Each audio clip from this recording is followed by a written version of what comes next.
soon. Let's just take a quick look at these teams now and run down these rosters. Specifically, Maroochydore, as you can see right here, in the top lane, that is League of Yorick. Snoopy in the jungle. BobbyShmurda in the mid lane. Abskills 5 on AD carry. And LolXD Kappa 69 on support. Love that name. Gotta love that last name coming in there for Taj Macintosh. On the red side, their opponents Earnshaw. Up in the top lane, TaecQ. In the jungle, Solaris. In the mid lane, it's Jason. In the bot lane, it's TaecQ. And wrap it up in support, it's QEJ04. Do you believe QEJ is from New Zealand? I would hope so. If he's not from New Zealand, it's a very misleading name. And I'm severely disappointed and my day is ruined. Could be a significant fan of the kiwi fruit. Could be. I love kiwi. Who doesn't love kiwi? Right. Skin on or skin off? I can do either. Either? Yeah, I can do you either. don't get bothered by the furriness? No, not Me at all. personally, I just like getting bite. I'm not one of those people that cuts the skin off, but hey. Apparently I'm in the minority. When I go kiwis, actually, usually I go for the full smoothie thing. So I like to do Yeah, like kiwi right, okay. and like strawberry sherbet. Ooh, and that's it's just, nice. Oh. Sherbet? Sherbet, really? Sherbet. Yeah, that's yeah. very American. It is. It is. And into picks and bans we go. Maroochydore, once again, on the blue side, has priority in terms of bans and first picks. And straight away, they are taking away that Caitlyn.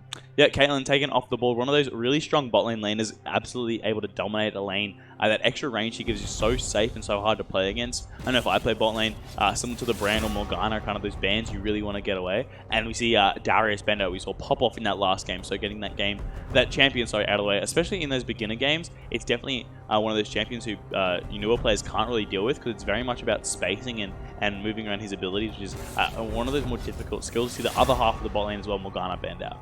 It's very interesting, too, to see Earnshaw being the team that's banning out the Darius, because I remember last time Maroochydore was on stream, it was the Darius that, popped off and took him down. I believe it was AS7? Oh, I don't think it was KG4. I think it was... No, it wasn't KG4. It was, I forget the actual name of the player. Yeah. But yeah, it was the Darius against Taj Macintosh that essentially 1v5 put together my favorite highlight of the entire tournament. Won't be happening again. Darius also had a major game for that champion, our first showing here today, so no Darius. More targeted bans coming out now. We're seeing Veigar actually banned away, as well as a Kha'Zix. I mean, Kha'Zix got a nice little buff last patch. His win rate's gone up about 2% with that little Q buff. You don't realize how much he actually uses it. Gives him a little bit extra early dueling and early pathing, a 10% damage buff. Not 10%, 10 damage buff on his Q. Obviously 20 as well if he's isolated, and Zed as well, another one of those champions that's really annoying, one of those Smurf champions, I guess, being taken off the board. We see the Zoe got let through for BobbyShmurda, his one trick, so he'll be picking that up very quickly. Looks like TaecQ hovering in Nasus. Yeah, the insta-lock in Zoe for BobbyShmurda, not a surprise. We've seen those highlight videos put together, and a lot of times they do feature BobbyShmurda on the Zoe, making fantastic things happen, so definitely something Maroochydore will want to play around. But in response, Earnshaw, some beefy boys getting locked in. The Nasus, I'm assuming, for top lane, jungle, Solaris, Jax, like two straightforward champions, easy to play, but also very strong in their own right. Yeah, I mean, they're very nice, simple champions to play, but once they get into that late game phase, they are monsters. So obviously, they're just going for this scaling build. Once this Jax and Nasus gets to like 3 or 4 items, they're going to be huge tanks that are going to be like unstoppable, especially against the Kayn and Zoe, who don't have that consistent damage over time, don't have that shredding. I think Jax is going to be lethal in the late game, and he's one of the strongest junglers in the game normally. As well, see Akali locked in maybe for League of Yorick up in the top side. What I find interesting, though, is you're saying, okay, maybe that late game damage might not be there. I don't think Maroochydore cares. I'm not sure if you were watching the camera at the moment, but they were popping off the moment they saw they were going to get that Kayn and Akali. They're just like, yeah, we got who we wanted. We're feeling super good about how these picks and bans are going. Yeah, I mean, these very fun to play champions is what you kind of expect in these show matches, right? Like, these games don't have anything. I mean, like, they do. It's like, it's a big thing on stage. It's good to win, but again, it's more just about having fun, and that's what the game and all this is about. Right? At the end of the day, it's a video game. We were here to have fun, and we're here to see everyone get involved and have a good time. So you want to play these more fun champions. You're not going to see these Zia Corki, Sejuani in the jungle, sit back. Fingers crossed, right? We want to see these exciting, explosive champions. We want to see the Zeds, the Akalis, the Assassins, the Yasuos. We see these champions pop off super hard. We see Lux as well as actually a really nice counter pick into both the Akali and the Zoe, but definitely a very strong counter pick into the Zoe. So Jason getting a little bit of a counter pick there. Maybe that's why they didn't ban it away. Knew they had the confidence to take it in the matchup. Yeah, definitely could be the case. I'm seeing a lot of these more meta actually champions being banned away right now. One more thing I want to add on though to the point you were just making in terms of like why we're here today. Like, yes, obviously you care about coming here having fun, but school pride is important as well. Of course, yeah. So on that note, I want to do a quick shout out to Maroochydore High School's library, where apparently our game is being streamed at the school in front of some. I'm not sure how many students are there, you know, on the public holiday, I suppose, in the library itself, but it's kind of cool to see that happening right now. Exactly. So I do know students from Maroochydore are watching this game, rooting their team on. School pride, very important. As our AD carries get locked in, we're seeing Jinx and Trist. And Xayah, I think, is comp ruled, right? So you can't play Xayah. Has a bug with her feathers, who's, you know, obviously that premier AD carry at the moment. But yeah, Jinx locked in another very strong AD carry, that strong scaling threat. So obviously they've seen the Jax, they've seen the Nasus, and they've gone, we need something to match that late game damage.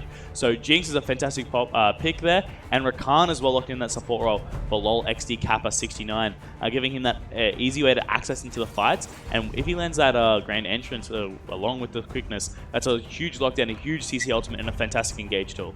I feel as if each of these team comps right now are definitely being built to symbolize sort of how each of these teams play and where they sort of stand in terms of the Queensland high school scene. Maroochydore, obviously a higher team skill-wise on paper. They're going for the tougher comp to execute. It's a lot more aggressive, a lot faster, a lot more mobile, whereas Earnshaw, you know, one of the teams from Division 2, so a more beginner team, playing a very straightforward, easy-to-execute composition. Lux is going to be taken mid lane as opposed to support because Sona, as we saw, got locked in last. Definitely a great support to learn at the start. Crescendo is really the only skill shot, and it's pretty wide, easy to hit. Huge impact as well.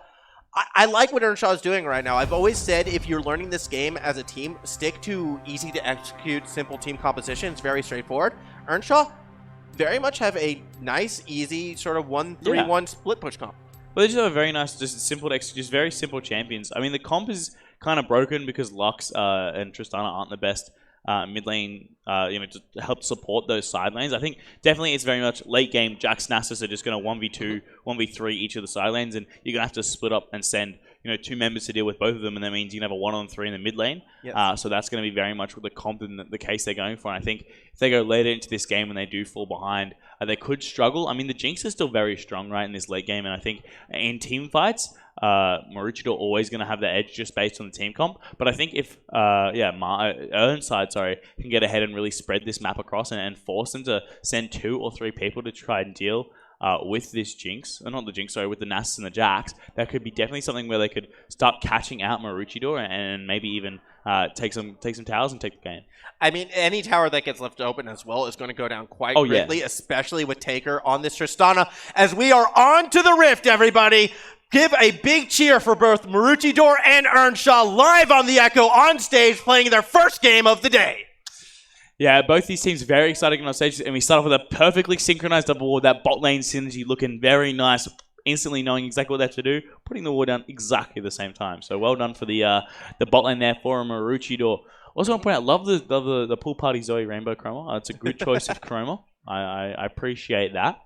But you know, both these sides, I think early on you're going to see Maroochydore get a lot of leads in these solo lanes. Like Nasus is a very weak laner early on.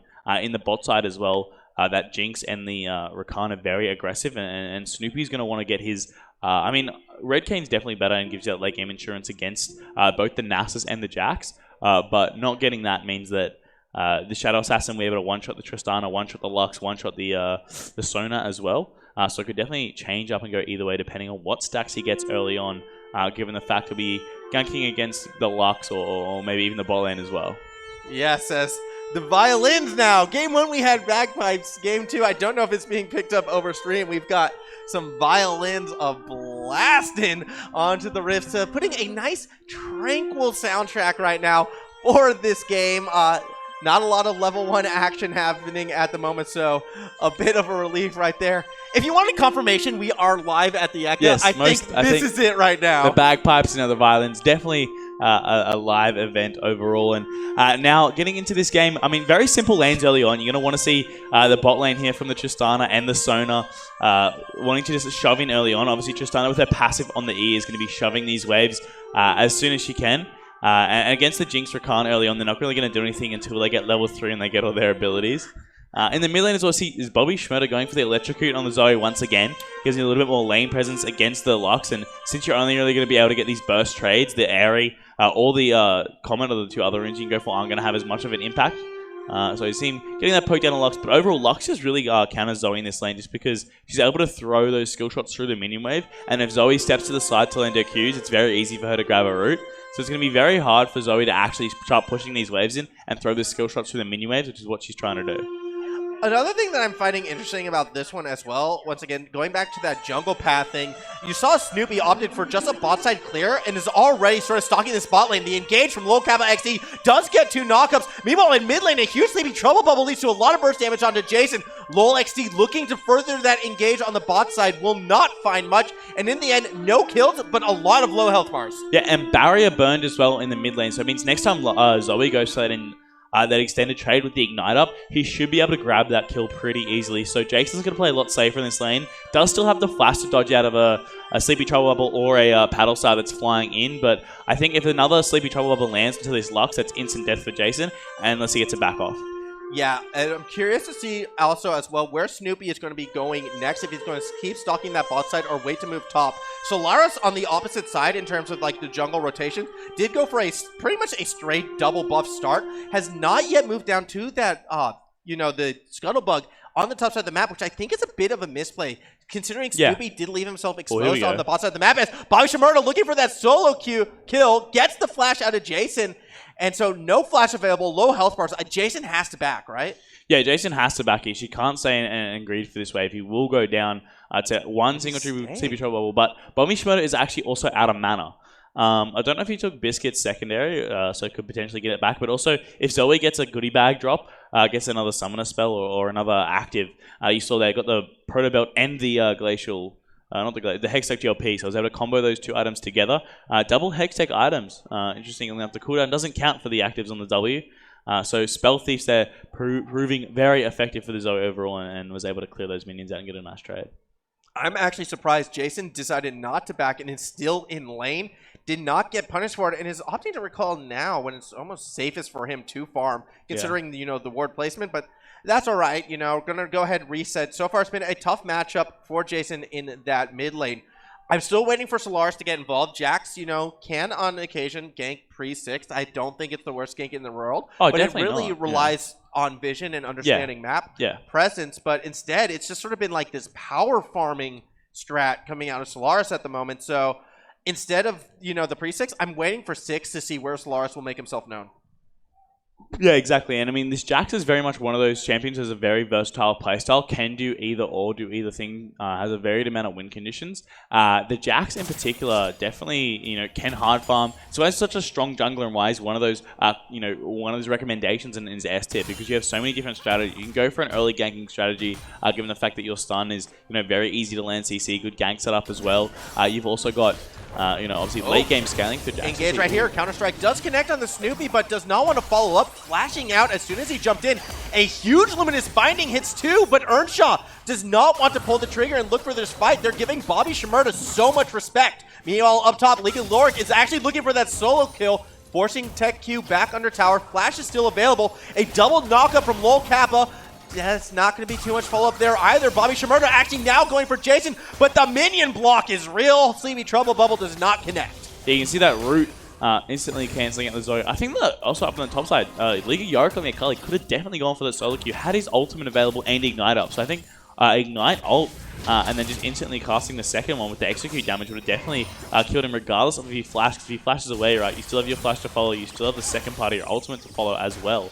Sleepy Trouble Bubble connects. Free Ignite as well. Yeah, Paddle Star was not available at the moment. You saw he missed it right before the Trouble Bubble went through. So fortunately for Jason, does not fall yet, but once again, health bars low across the board at the moment for Earnshaw, and I feel like Maroochydore, they're getting hungrier and hungrier for that first one. And Jason did burn his barrier as well to not go down to that Ignite, so BobbyShmurda definitely in commanding position here in this lane, and Jason, who got the counter matchup, isn't playing it as effectively and is falling a little bit behind in this mid lane. Obviously, BobbyShmurda is, you know, platform, quite a good player overall, and this is his one trick, so you'd expect him to really dominate this lane. He's Snoopy coming in for a game. Yeah, Snoopy has his eyes set on KiwiJo for the knockup from Lol Kappa is there, and KiwiJ will go down. First blood and second blood going to Maroochydore with a solo kill in the mid lane. Yeah, it was going to happen eventually. Jason falling solo. We see another solo kill maybe coming in for Jason. Yeah, TaecQ in a bit of trouble right now. Has to die and get some health back with that Grasp of the Undying. Still looking for the kill, but League of Yorick just does too much. A third kill for Maroochydore. Yeah, a little bit of a preemptive flash there from the Akali as well. Could have just thrown the autos. That's a little bit slow. Taker stepping forward in that bot lane nearly goes down himself as well. The floodgates have been opened up early in this one. Maroochydore getting kills in all 3 lanes. It was a very quiet first 5 minutes from Maroochydore, but it's kind of just exploded across the map in the last minute. Now 3 kills, 2k gold lead ballooned over to their side, and Earnshaw a little bit on the ropes. I mean, it's still recoverable. It's only 1 kill in all 3 lanes, but that means all 3 lanes are losing. And when you have 3 losing lanes, you lose tempo of the map. Your jungler starts to do less and less, but obviously Solaris is going for that hard farming style, wants to get his Hextech Gunblade, wants to get his Trinity Force as well, get these big tons of damage items in and really explode through the map that way. So obviously this Jackson wants to keep farming, which I mean honestly against a Kayn probably isn't the best option, right? Because Kayn is probably the best, besides Karthus, probably the best hard farming jungler. Is able to clear those camps very quickly. Obviously the Q, the Reaping Slash, they're able to instantly clear out AoE camps, and has a great single target clear as well. But low cooldown over the abilities. You see all the wards as well. Deep vision coming in from Maroochydore, able to really scout out everything they're doing. And that Sleepy Trouble Bubble chunking Jason in the mid lane. Yeah, Jason, again, having some struggles right now in that mid lane. Already 40 CS down, less than 10 minutes in. Definitely not the start Earnshaw was looking for. But if you're a fan of Maroochydore, this is exactly what you want to see. TaecQ, again, getting harassed underneath his own tower as League of Yorick is just playing so aggressively.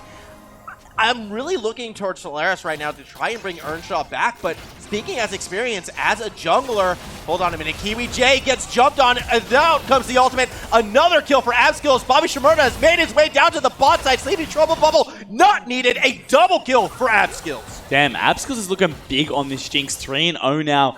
Almost completed that Infinity Edge. Should get it off the next back, as you see Solaris maybe trying to do something top side. Yeah, Counter-Strike did hit, but there's no help from TaecQ until Solaris is already almost dead. Good tower shot onto League of Yorick, throws the most damage, but he's going under the tower. They're trying to turn around. They're not going to find too much. It's a 1-for-1 in the end. Meanwhile, another solo kill in that mid lane. BobbyShmurda, his second of the game. Yeah, I mean, up in that top side, the Akali missed the double perfect execution. They could have done a lot of damage to both of them and maybe picked up the kill, but both the jungler and the top side there, TaecQ and Sleepy, kind of hit each other and went, neither of us are going to die, and I'm on the tower, so I think I'm going to run away, and they kind of had the gentleman's agreement, trade 1-for-1 up in the top side. That's something back for Earnshaw. A little bit of a shutdown as well onto the Akali. Yeah, but as this is going, I think that shutdown is okay. Maroochydore should be still feeling in control of this one. Yeah. Already up 4k gold, about 10 minutes in, 7 kills to 1. This is really the start they definitely wanted. Tower plating's already coming down on both top, mid, and bot side. They haven't lost anything at all, really, except for that tower dive kill. And if this pace continues, we could be looking at a very quick game. Yeah, I mean, 10 minutes into the game already, a 5k gold lead, very similar to what we saw last time, and that was a very quick 23-minute victory. So it's looking like we might be going down that route once again, especially now that this Infinity Edge is completed on the Jinx. Interesting, though. BobbyShmurda going for a Sleepy Trouble Bubble hits, and that damage with the Ignite will be enough?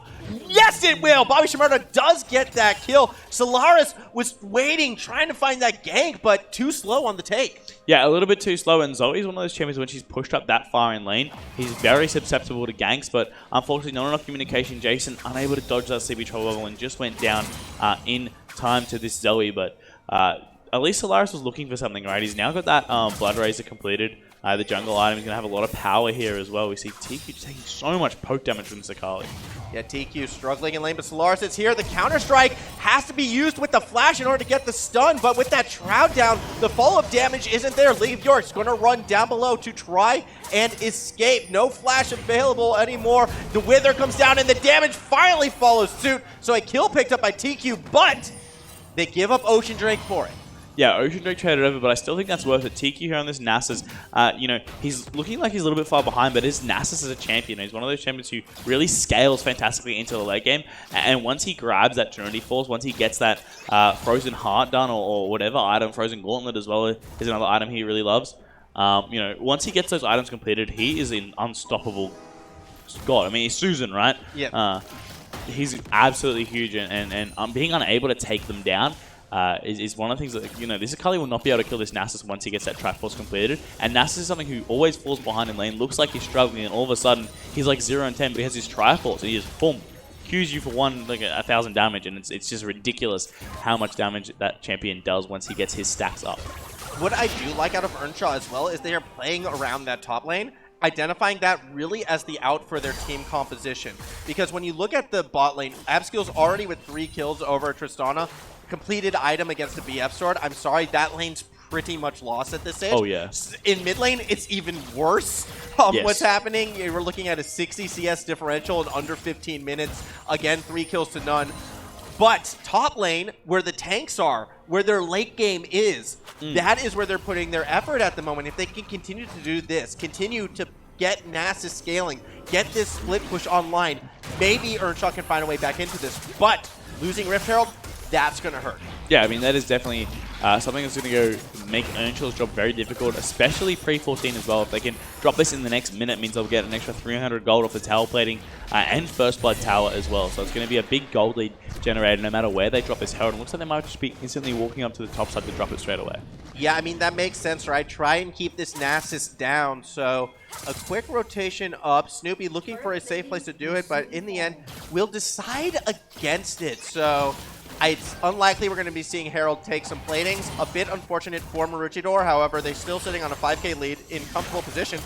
Nice sidestep into the Luminous binding right there, but the damage is just going to be thrown right back around. Jason in a lot of trouble with that Ignite. Will fall yet again. A 4th solo kill for BobbyShmurda. Yeah, Jason thinking he could have taken something back on the Zoe, but the flash out, the Ignite on top, and the constant autos were perfect weaving there from BobbyShmurda to get all his passive autos in perfectly, getting that extra damage. More sparkles coming through and taking down Jason in that mid lane, who is now 0-4 on this Lux, which is rather unfortunate. Yorick and TaecQ once again going at it. Ultimate's already coming out for TaecQ, and you can see the siphoning strike. It does a lot of damage, flashing forward as well, but League of Yorick is thinking, okay, if I get out of this, I win. Wither comes down though, TaecQ trying to chase him. Yorick is so slow, has to burn that flash, trying to escape. Help is coming up the river in the form of Snoopy, and TaecQ backs away. Yeah, unfortunately, League of Yorick just getting out of there, and TaecQ, you know, that's the nature of that Nasus. They're not having a gap closer with a war off, and is in like a 17-second cooldown, I believe, rank 1, so really unable to use it to get back. And first tower in the mid lane actually goes over to BobbyShmurda. Yeah, BobbyShmurda going ahead and taking that tower. Not too much of a surprise considering how that mid lane is going. Now, for those of you in the audience, there's a phrase we like to use in League of Legends called getting flame horizoned. Yes. And it's a pretty rare scenario. It's when someone gets over 100 CS over their lane opponent. Yes. We might be seeing this in under 20 minutes. Yeah, I mean, the original Flame Horizon, I believe, was 15 minutes, right? Yes. Where Flame, one of the pro top laners in the LCK, was able to get 100 CS. Oh my gosh, a great engage from LOL XD, Kappa 69. Finds the kill onto TaecQ right there. I mean, just boom, instant gone. Both summoners burnt from Tristana as well, but Infinity Edge Jinx with the attack speed boots as well. She just does so much damage, man. The Ignite as well from LOL Kappa XD. The lockdown from this Rakan is insane. The quickness, meaning they're going to be charmed up, knocked up as well with the Grand Entrance, and there's not much they can do. But, I mean, going back to our little story before I got rudely interrupted by the bot lane engage, you know, so basically this top laner called Flame in the LCK was able to get 100 CS in 15 minutes in a Renekton versus, I believe he was playing Renekton versus Jace. And the Jace dumps the Renekton so hard he was up 115 CS to like 20 CS or something ridiculous like that. Yeah. At the 15-minute mark. So those are very rare. I think Flame Horizons rarely ever happen pre-15, but pre-20 is still a very good achievement. And 30 CS, BobbyShmurda is off in this mid lane of being 100 CS above his laner post, and Jason at 35059. Yeah. But I like how you're pointing out how when the original Flame Horizon happened, it was an even worse situation than what we're seeing right now. So, Jason, you're doing better than the pro did in a similar type scenario. That said, TaecQ in a 3v1 has to walk away and give up priority over this tower. Earnshaw this is when you need to start playing that map and maybe play to the bot side, but instead it looks as if Jason's almost wandering towards top right now.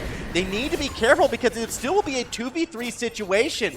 I do not like this as well at all for Jason, who hits with the Luminous Binding, but here comes the follow-up. Yes, the ultimate hits 3, but he does not want to be there. BobbyShmurda, unstoppable in this one. Yeah, I mean, against that fed Akali, a fed Zoe, and that fed Kayn as well, it's not going to be a place you want to be. See Zoe chunking out this Nasus as well. BobbyShmurda 5-0 on the Zoe. Pen boots completed as well. This early into the game, 17 minutes, Inhibitor first goes down, and man, this is a dominating performance by Maroochydore. Yeah, the bot lane quickly retreating. TaecQ and KiwiJ, they want to get back in defense as fast as possible. Finally, the Rift Arrow goes down, but already our first Nexus tower is down to half health in 17.5 minutes. A disastrous turn in the top lane for Earnshaw when really that had been their strength for the first 15 minutes of this game. Yeah, I mean, they were camping around TaecQ. That was their TaecQ, sorry. That was their late game insurance policy, their late game win condition, right? Especially with the Tristana. And now it's just completely gone. With that, I mean, there's a lot of gold being funneled in, but I mean, Akali's now picked up her Hextech Gunblade, so she's spiked. Obviously, Zoe got her double pen plus the Luden's Echo, so she's on a huge power spike as well.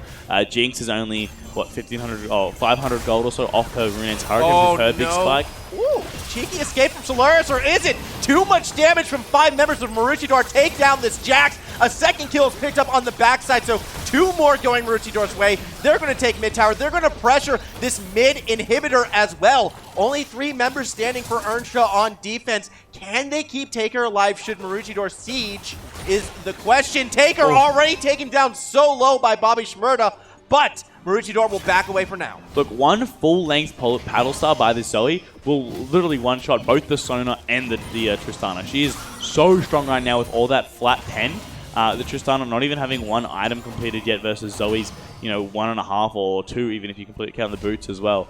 So this Zoe is going to be nuking everybody in the backline and just barely keeping those carries alive for Earnshaw. And this is a very dire situation for Earnshaw to be in, down 10k gold 19 minutes in, especially against these mid-game. We've seen in the last game as well, the team that's been stronger has got these champions that spike off 1 or 2 items, and they're getting these lane leads and they're hitting their items quicker, and then they're just exploding these games. And this is looking like it's going to be another 20-23 minute victory. Yeah, I mean, Maroochydore, I kind of feel as if they watched that first game and you're like, you know what? We can do that. Maybe we can do that even better. They are just looking so good at the moment, playing through that mid lane. BobbyShmurda definitely has been a star so far. As you can see, that chunk of damage being thrown onto Jason. Not much this Lux can do, unfortunately, and Earnshaw right now, they're just trying to buy time. There is the execute. BobbyShmurda, so good. I mean, holding that flash to get that last little snipe on Jason as well. Now with the Lux down into the Zoe just zoning out, throwing those zone controls through as League of Yorick does her own little poke. He's going straight in. Yeah, League of Yorick going super deep into the 1v3, and TaecQ's like, I'm going to try and turn this around. Meanwhile, BobbyShmurda on the backside is taking a couple of his own. League of Yorick was able to find, I believe, KiwiJ admits all that, and with 3 members down, the siege to end the game is on. TaecQ trying to get away, turns the kill around onto Snoopy, but can't bring down League of Yorick as well. Meanwhile, up above, that Solaris trying to find that backside flank, won't find much except for some rockets to the face, courtesy of Abskills. 4 members down on the side of Earnshaw. The Nexus towers are falling, and Maroochydore is going to win this match. Yeah, a 20-minute victory by Maroochydore. Very fast ending to this game, and you can see the acceleration just once they get 1 or 2 items ahead, and that's Maroochidore's first win on stream, so congratulations. And a commanding victory at that. Yeah, Maroochydore looked very strong in that one. You can see the bit of the pop-off and the smiling faces from the members on their team. I believe that was Snoopy who jumped up in joy upon winning that one. A very strong showing right there for Maroochydore. Yeah, most definitely. And all these teams, of course, very exciting playing on the stage. Unfortunate going down for Earnshaw, but again, want to congratulate both these teams for getting involved in playing on this stage. It's a big atmosphere, a big experience for all these players and these young high school kids, and really getting to build these team relationships across the board. So good to see from all these players, and very good win there by Maroochydore. Yeah, and it's not as if either of these teams are done for the day either. Earnshaw will be playing another match later in the day as well, so they'll have another chance to sort of redeem themselves. Maroochydore as well, I believe they are playing the big main event of the day, taking on Kelvin Grove 4, so that's going to be a lot of fun when we get to that. But now it's time to sort of name, who we feel are the best players for each of these games in this showing. BobbyShmurda, I'm looking for Maroochydore definitely as kind of the MVP, and I suppose the ace. I'm actually looking at TaecQ. Yeah? Yeah. I'd say TaecQ, yeah. I mean, he did a good job. He got earlier, did a nice job to kind of not fall as far behind as he may, but obviously got hard snowballed on, but definitely did his best there in that top side. And I'd 100% agree, and unfortunately, that will conclude this match between these two sides, but never fear, we still have 3 more games coming your way today before we'll call it an end, and then another 10 games over the weekend. So we will be back again at the Ekka. Yep, yeah, we're not done with Ekka. It's only the morning. We still have afternoon to go, and really, when we move into the afternoon as well, I think the matches are actually going to be a bit closer. Yeah, I think so, definitely, yeah. We've sort of saw a couple weird matches where we've seen Division 1 teams take on Division 2 teams. As we move forward, it's going to be Division 1 versus Division 1, Division 2 versus Division 2, evenly matched matchups, so closer games. More hype crowd, hopefully, as we get later in the day, more people funnel through. It's going to be a lot of fun. As you can take a look, we have our timer all ready till our next match, just under an hour. Just under an hour, so a long break here. So if you're at the Ekka, it's a great chance to go in and see everything. If you're at home, jump on a solo queue game or do something else, right? Yeah. Enjoy your day, the public holiday off. And what musical instrument do you think we're going to hear next game? Okay, so we've had bagpipes, we've had violins. What's another? Trumpets. You reckon trumpets? I reckon some very, very tuba. Loud trumpets. What about a tuba? Or a French no, horn? just a polka band, a full polka band. Full polka band. So we get like accordion. Oh yeah, the whole German. Oh, yeah, perfect. Get a yodeling band come through as well. That could be interesting. Get some yodelers. Yes. Ooh, I cannot wait. You know, worst case scenario, we'll get Tim or Jet to come on and just yodel for us. I'm sure he's smiling right now. He knows what's up. So don't go too far away. You can leave for now, but please come on back in roughly an hour. We'll have our next matches then here at the Ekka. Thank you guys for watching. We'll see you soon.